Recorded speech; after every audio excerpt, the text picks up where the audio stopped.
बहुत क्रांतिकारी, बहुत ही क्रांतिकारी हो गया। उसी को ज्यादा चला दीजिएगा। नहीं वो चलेगा, अरे वही जो हम तो। मैरी टेरेसा का जन्म 26 अगस्त 1910 को नॉर्थ मैसिडोनिया के स्कोपिया शहर में हुआ था। बचपन का नाम name is not Teresa. So what's the deal with all the money?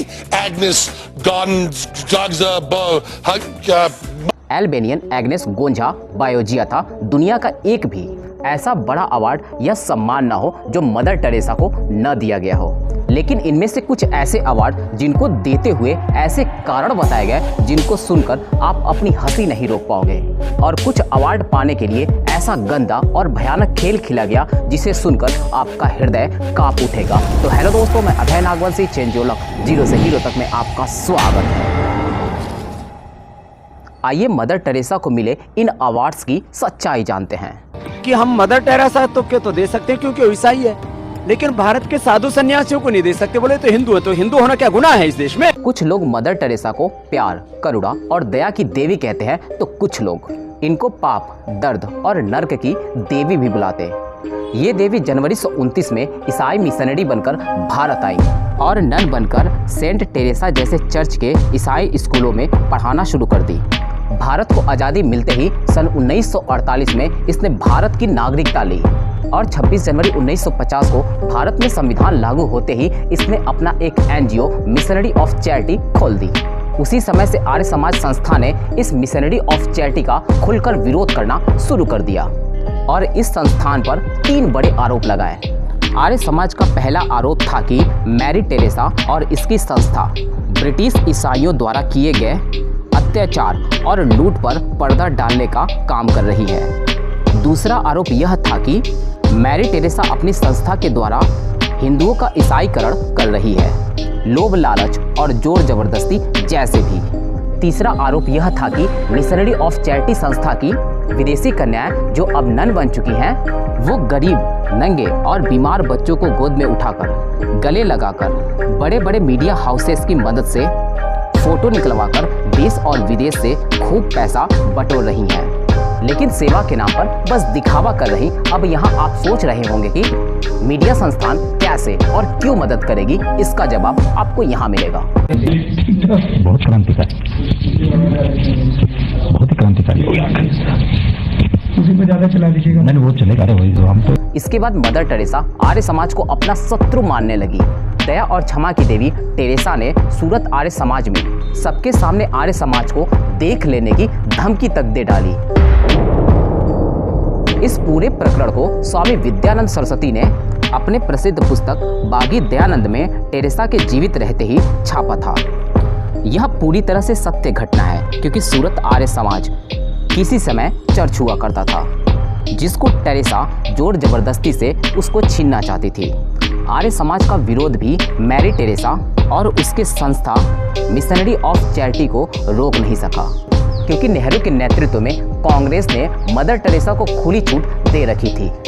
सन 1962 में नेहरू सरकार ने मदर टेरेसा को सोशल वर्क के लिए पद्मश्री अवार्ड तक दे डाला। इसी वर्ष विश्व शांति स्थापना करने के लिए वर्ल्ड वॉर 3 रोकने के लिए मैरी टेरेसा को रोमन मैगसेस नामक प्रसिद्ध विदेशी अवार्ड भी दिया गया। ये वही अवार्ड है जो 2006 में केजरीवाल को और 2019 में रवीश कुमार को भी मिल चुका है। जैसे ही मदर टेरेसा को शांति दूत का अवार्ड मिला, वैसे ही चीन ने भारत के साथ युद्ध छेड़ दिया।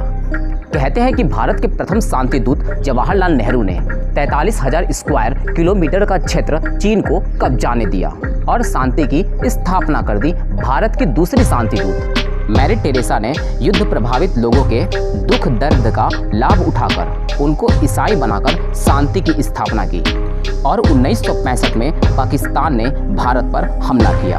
लेकिन इस बार एक शांति दूत परलोक सिधार चुका था और दूसरी शांति दूत नागलोक में थी, यानी अंडरग्राउंड। भारत का प्रधानमंत्री शांति दूत कम और क्रांति दूत ज्यादा था। परिणाम आप सभी जानते हैं। कांग्रेस पार्टी पर नेहरू के बाद इंदिरा गांधी का पूरा कंट्रोल होते ही मैरी टेरेसा को नागलोक के सभी सांपों की रक्षा करके शांति स्थापना के लिए जवाहरलाल नेहरू अवार्ड 1969 में दिया गया। 6 जनवरी 1971 मैरी टेरेसा को पोप जॉन 23 पीस प्राइज दिया गया। और इसी वर्ष भारत और पाकिस्तान का युद्ध दोबारा छिड़ गया। यह एक कोइंसिडेंस था, जैसे ही टेरेसा को शांति सम्मान मिलता था वैसे ही युद्ध छिड़ जाती थी। शांति की स्थापना तो भारत के वीर जवान कर रहे थे, लेकिन इनाम टेरेसा ले जाती थी। आप सभी जानते हैं कि 1975 से 1977 तक इंदिरा गांधी ने लोकतंत्र का गला घोटकर इमरजेंसी इस देश पर लगा दी थी। उस वक्त जनता पर खुले अत्याचार हुए, लेकिन कोई देखने या सुनने वाला नहीं था। तभी शांति दूत टेरेसा अपने बिल से बाहर निकली और कहा कि लोग पहले से ज्यादा खुश हैं और पहले से ज्यादा नौकरियां भी हैं और कहीं कोई हड़ताल भी नहीं। ओ भाई, मारो मुझे, मारो मुझे, मारो नहीं, ये मजाक हो रहा है। इस भाषण के बाद टेरेसा को एक और शांति अवार्ड पक्का हो चुका था। सन 1979 में विश्व शांति स्थापना करने के लिए मदर टेरेसा को नोबेल प्राइज दे दिया गया। और जैसा कि आप सभी जानते हैं, 1977 से 1979 के बीच जनता पार्टी की सरकार हुआ करती थी। लेकिन जैसे ही सरकार बदली और जैसे ही इंदिरा गांधी पावर में आई, उन्होंने सबसे पहले मैरी टेरेसा को भारत रत्न से नवाजा, क्योंकि मैरी टेरेसा वो शख्सियत थी जिन्होंने इंदिरा गांधी का सपोर्ट किया था इमरजेंसी लगाने पर, और इसका इनाम तो मिलना ही था, भारत रत्न ही सही। जो भी ला रही हो 2 लाना। तो अवार्ड ना तो नाम के बदले मिलते हैं और ना ही काम के बदले, बल्कि दाम से मिलते हैं, और वो दाम कई प्रकार के हो सकते हैं। मदर टेरेसा का सबसे भयानक चेहरा दुनिया ने 12 दिसंबर 1984 को देखा। आप सभी जानते हैं 2 दिसंबर 1984 की रात भोपाल गैस कांड हुई थी, जिसमें 15,000 लोग मारे गए थे। 12 दिसंबर को सहानुभूति देने के लिए मदर टेरेसा भोपाल अपने चर्च के स्कूलों में भाषण देती है और वहाँ के ईसाई राज्यपाल के सामने बैठकर जनता में अनेक स्थानों पर कहती है, हमें दोषियों को माफ कर देने की जरूरत है, आग कहीं पर भी लग सकती है। इस अनहोनी से एक बात तो अच्छी हुई है कि लोगों ने अपना बेस्ट बाहर निकालना शुरू कर दिया। इस हत्याकांड का असली दोषी यूनियन कार्बाइड का मालिक वॉरेन एंडरसन था, जो कि अमेरिका का व्यापारी था और उसे रातों रात अमेरिका भगा दिया गया। इस घटना के केवल 6 महीने बाद ही मदर टेरेसा को जून 1985 में अमेरिका का सर्वोच्च नागरिक award presidential medal of freedom दिया गया। और इस अवार्ड से पूरी दुनिया में यह संदेश गया कि मरे लोगों पर भी राजनीतिक करके बड़े से बड़ा अवार्ड जीता जा सकता है। मैरी टेरेसा का एक प्रसिद्ध statement Vatican pope John Paul ने जारी की थी, जिसमें टेरेसा ने कहा था, मेरा खून अल्बेनियन है, नागरिकता भारत की है, मेरा दिल जीसस क्राइस्ट के लिए धड़कता है। मतलब तन और मन से विदेशी और धन इकट्ठा करने के लिए भारत की नागरिकता ले ली। अल्बेनियन खून होते हुए भी टेरेसा को अब तक अल्बेनिया का उच्च नागरिक सम्मान नहीं मिला था। यह बात टेरेसा को बहुत चुभती थी। उसके ही देश ने उसे उच्च नागरिक सम्मान नहीं दिया।